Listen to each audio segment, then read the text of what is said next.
Hi, I'm the Lore Master, and I know it's been quite a while, but don't worry, I have a new story for you. It's my first fantasy story, and I hope you like it.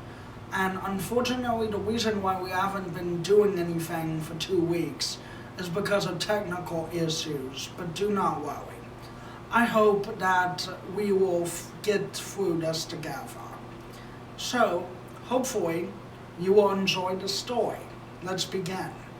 A Midnight Hunt by the Lore Master. It was a full moon night over the forest. Everything was quiet, eerily quiet. There were no crickets talking to each other, no flutter of bats in the night sky, nothing but the trees, the moon, and the night sky. There were two lone travelers who were making their way through the woods. One, a tall, strong beast of a man, who was more than 6 feet tall and had not shaven in months. He wore a dark cloak and kept it about him, and his face hidden.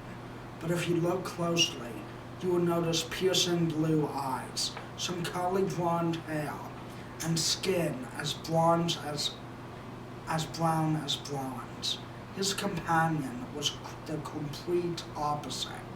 He was shorter, about 5 feet tall, with black hair that stood up in an angular sort of way, with green eyes and skin as white as the full moon. How much longer? Asked the short man of his companion. Not long now. It should be just a couple of miles in that direction. He pointed down the path. The smaller man sighed. Why do we have to travel at night? It's cold, it's creepy, and there's no one else for miles. I actually like traveling at night, his friend said. It gives me clarity. Well, your clarity better mean that you can see in the dark. For all we know, we've been walking around in a circle. Calm yourself, Colin. Calm? How can you be so calm? Have you ever been to Adelaide before? Do you even know where you're going? For all we know, we may be halfway to Goldenrod City. I've been to Adelaide plenty of times, and trust me, it is far better to go at night, replied his companion. I cannot stand all the clouds moving around during the day. All the noise, a person can hardly hear himself think. And besides, aren't you a moon magician? Aren't you supposed to be all about the night? Well, yes, but I've only been a moon magician for a couple of months, said Colin. So use magic or something. Create a glowing orb that can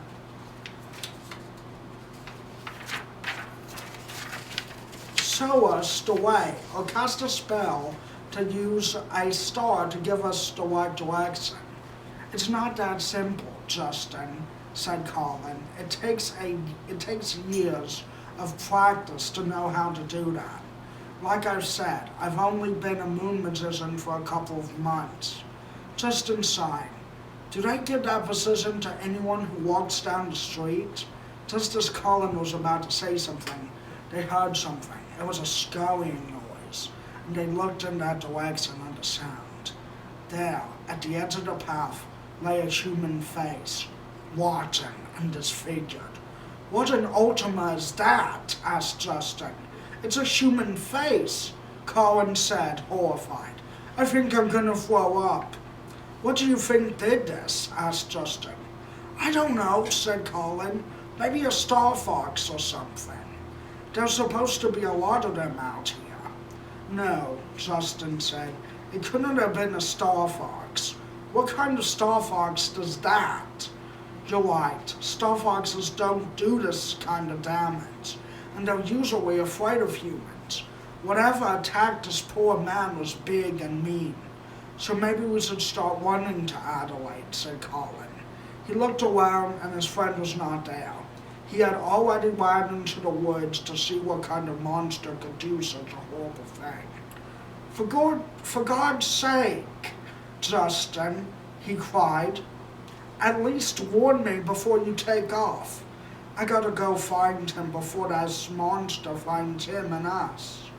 Colin then hesitantly headed out into the woods to look for his friend. Meanwhile, Justin was following the sound, which kept getting closer and louder.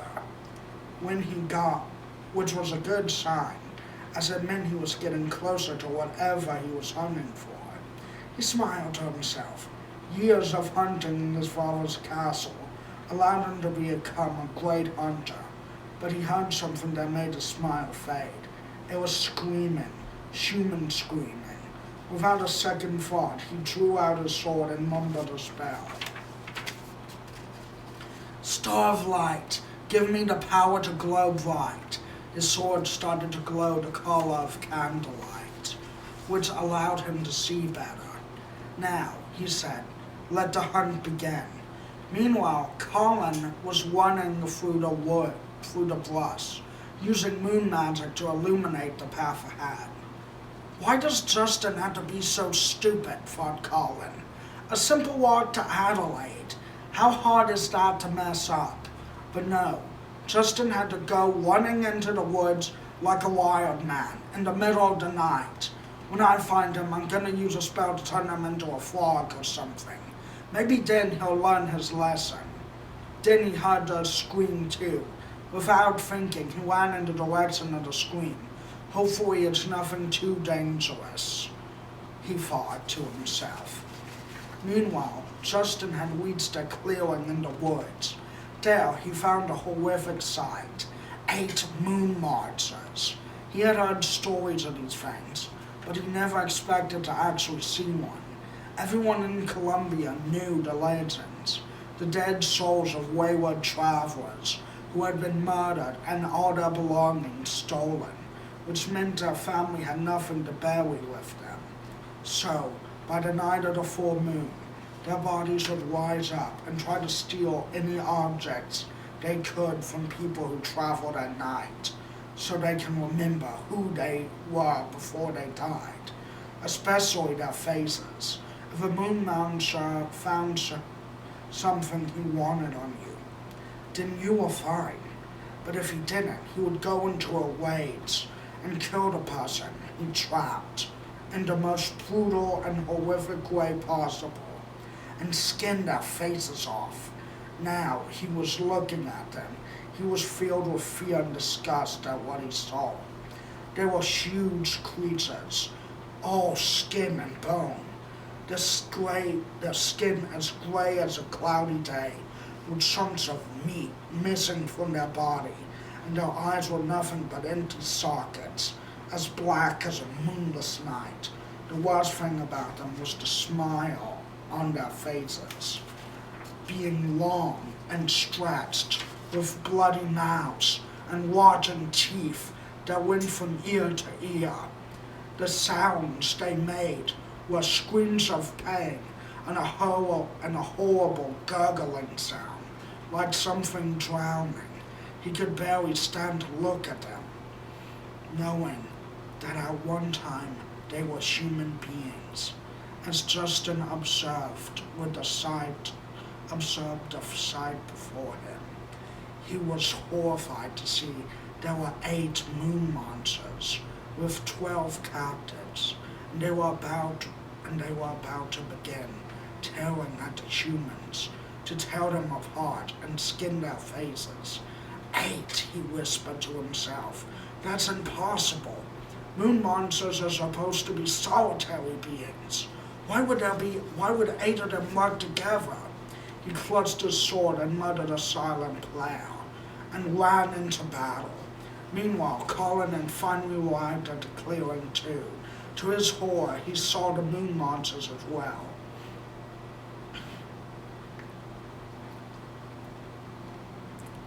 Sorry about that. He saw Justin slashing, attacking a moon monster, while another one, armed with a dagger, was planning to stab Justin in the back. Blackness blast, shouted Colin, and he and his hand started to glow black and shot a beam of dark energy at the moon monsters. The moon monster's head was destroyed by the blast, and Justin was relieved to see his friend.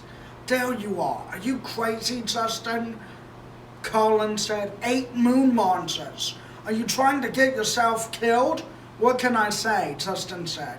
You know me, whenever danger calls, I'll be there. So save the people while I take on the moon monsters, yelled Justin.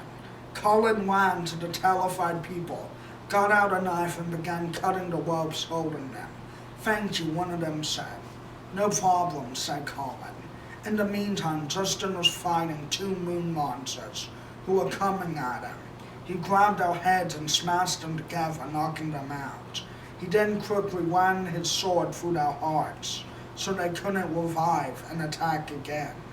Another moon monster ran at Justin with a horrifying war cry.